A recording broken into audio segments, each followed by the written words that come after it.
Let's broadly start out with what monetization really means, right? So any creator of content, which is a publisher, can be someone who creates a news story, can be someone who creates a game, can be someone who creates a utility app, creates content and makes that a sustainable process by making money on that content.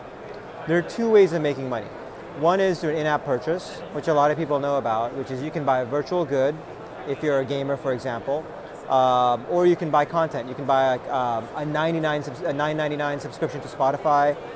You can buy a $2.99 subscription to a New York Times on a monthly basis, right? And that's a very well-established subscription model or in-app purchase model.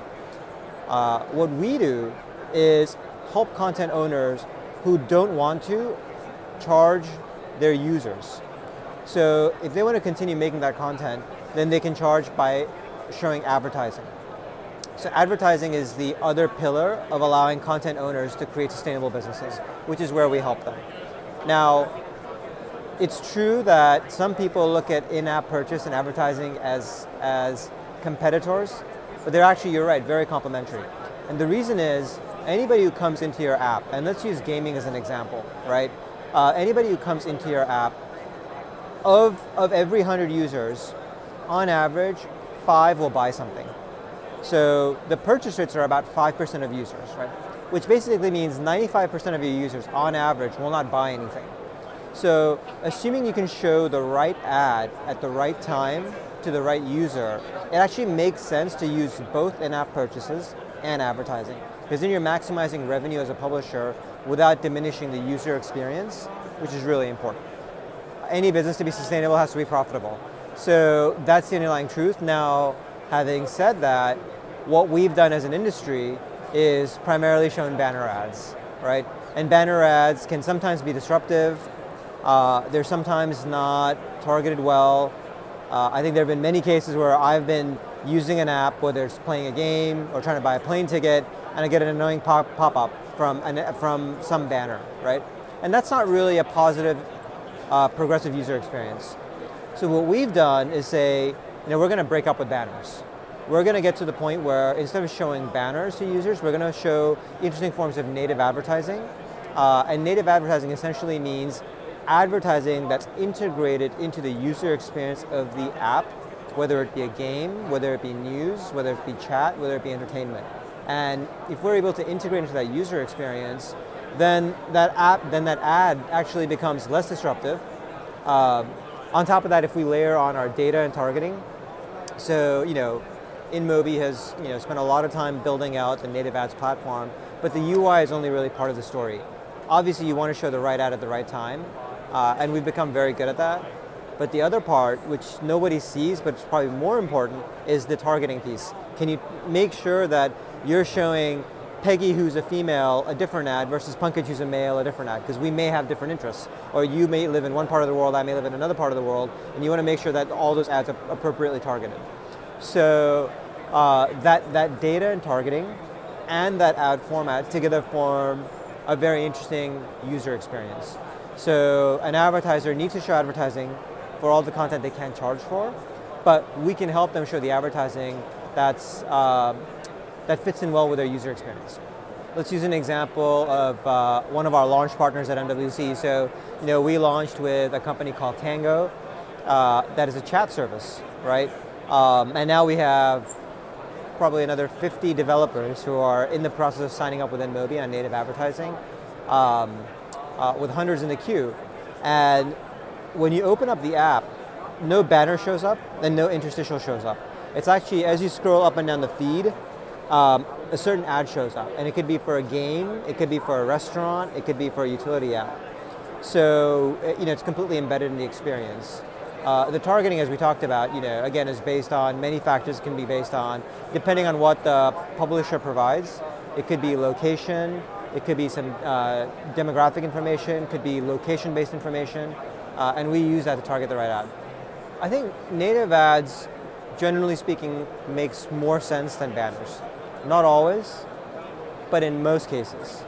I think the targeting piece is really talking about understanding the user better, right? So as an example, I have a chat app on my phone. I may already have Spotify installed on my device because I'm a subscriber, right?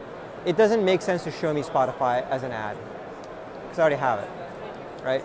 So then the user experience there may be, don't show Spotify ad to download. If you want to show Spotify ad, then make it more of a user engagement. So open up Spotify to the right playlist to be able to play it, because the advertiser may want to increase engagement, right?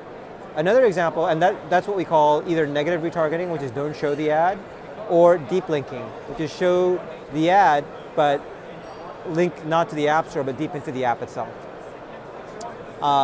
In terms of targeting broadly, again, location, age, gender, sort of, what are some of the behavioral traits you have? Anything that, as long as it's acceptable within our privacy policies of ourselves and the publisher, anything that we can use to sort of better target the ad makes a lot of sense. What we've seen is incredibly more interesting numbers around, so one is engagement metrics, right, which is click-through rates. So we've seen very interesting upticks in click-through rate. So that means the ad is resonating. That's why the user is clicking on it. There's no banner blindness. The other thing we've seen is increased conversion rates, which is whatever the call to action of the advertiser is, whether it's download the app or whether it's engage with the brand or whether it's buy the product. We've seen increasing numbers of those as well. So both engagement and conversion metrics are very healthy.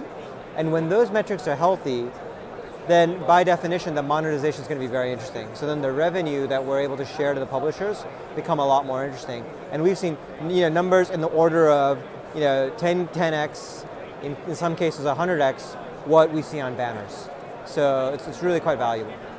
What we've seen is in the early days, which are now, chat, news, and entertainment apps tend to be more motivated to go native because banners historically have not done well for them. It doesn't fit into the user experience. An interstitial works quite well with games. And in some games, depending on what the game is, banners work okay, right? So I would say definitely entertainment, news, chat, social, native is taking off like wildfire. Depending on the genre of the game, it's also increasingly important. But I would say across the board, native is really a mantra that's resonating well.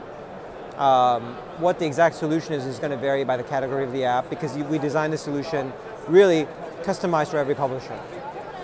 First and foremost, focus on the user experience because advertising works a lot better when you show the right ad in the right place, right? So focus on user experience is very important.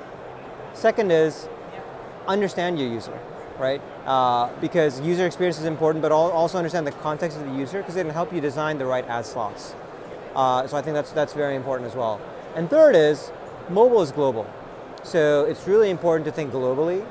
Your ad experience and your ads, even on native, may look a little bit different in countries like China, Japan, Korea, versus North America versus Northern Europe.